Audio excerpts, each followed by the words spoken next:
Assalamualaikum warahmatullahi wabarakatuh. Di sini kami dari kelompok 1 akan mempresentasikan tentang ruang kolaborasi topik 1 pemahaman peserta didik.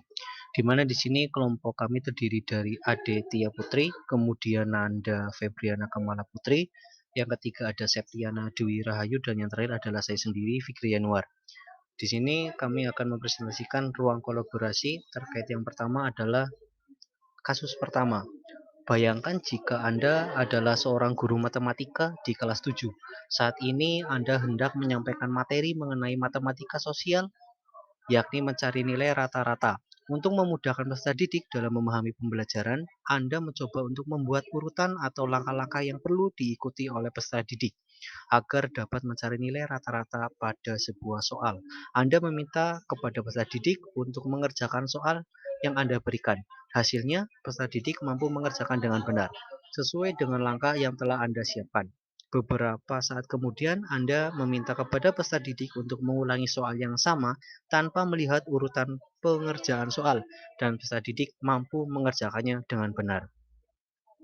Kemudian soalnya, menurut Anda, apa yang membuat peserta didik mampu mengerjakan soal dengan baik pada percobaan kedua atau tanpa melihat urutan atau langkah pengerjaan soal?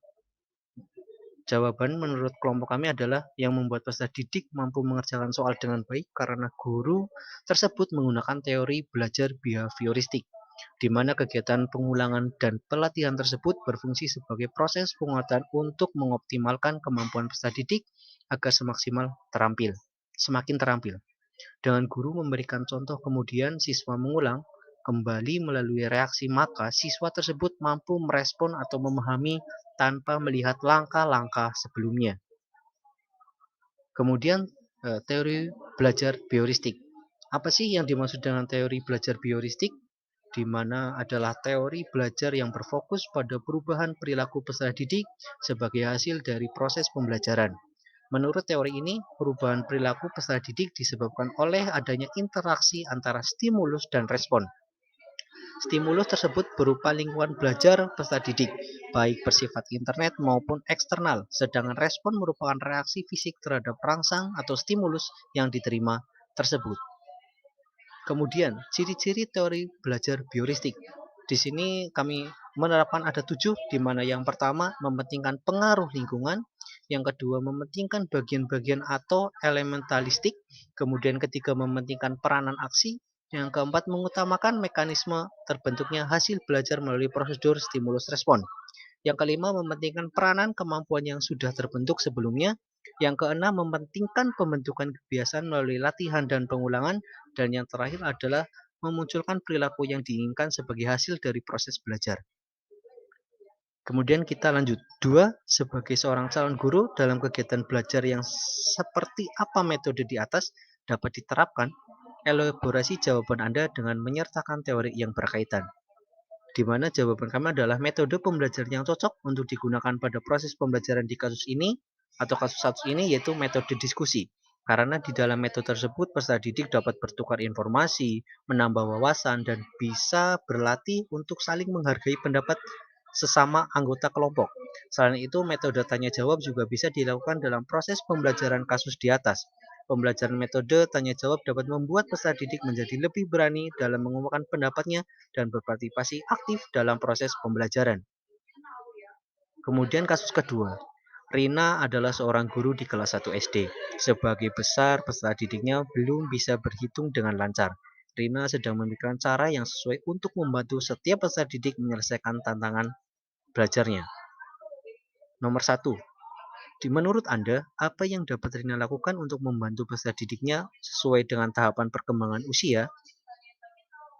Menurut kami, Rina dapat menerapkan strategi pembelajaran yang sesuai dengan tahapan perkembangan usia peserta didik di kelas 1 SD.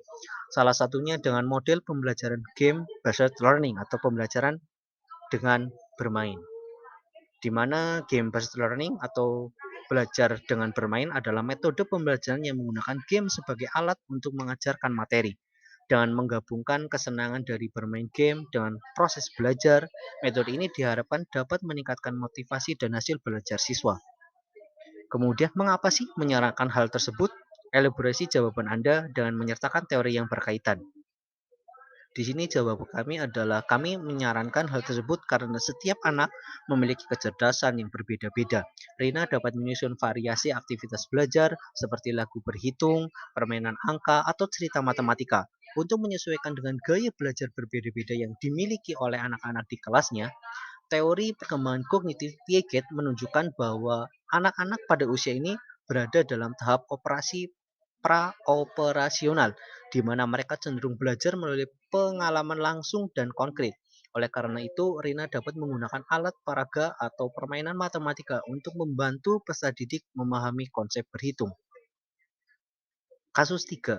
Made adalah seorang guru yang mengajar di salah satu sekolah negeri wilayah Bali.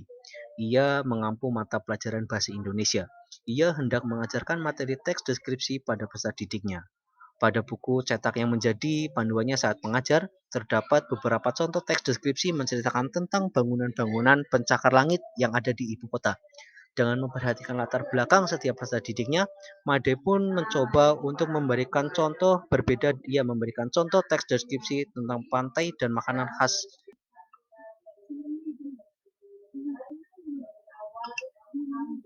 Baik, menurut Anda apakah pertimbangan dan keputusan Made sudah sesuai? Mengapa demikian? Dalam pengajaran tersebut, Made sudah sesuai dengan pertimbangan dan keputusannya, karena seorang guru harus mampu mengetahui latar belakang peserta didik agar dalam penyampaian materinya bisa ditangkap dengan mudah mudah oleh muridnya.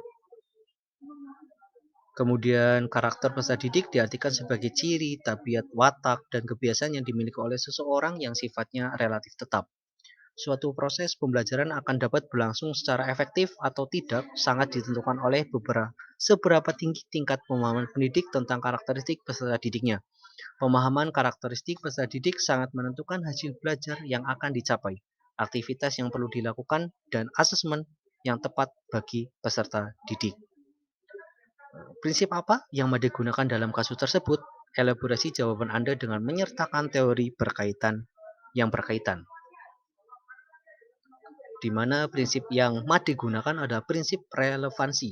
Prinsip relevansi adalah suatu prinsip yang membuat pembelajaran lebih bermakna jika materi yang dipelajari relevan dengan kehidupan sehari-hari, sehingga peserta didik dapat dengan mudah dalam menangkap materi yang disampaikan. Baik, cukup sekian. Terima kasih presentasi dari kelompok kami, kelompok 1. Kurang lebihnya mohon maaf. Wassalamualaikum warahmatullahi wabarakatuh.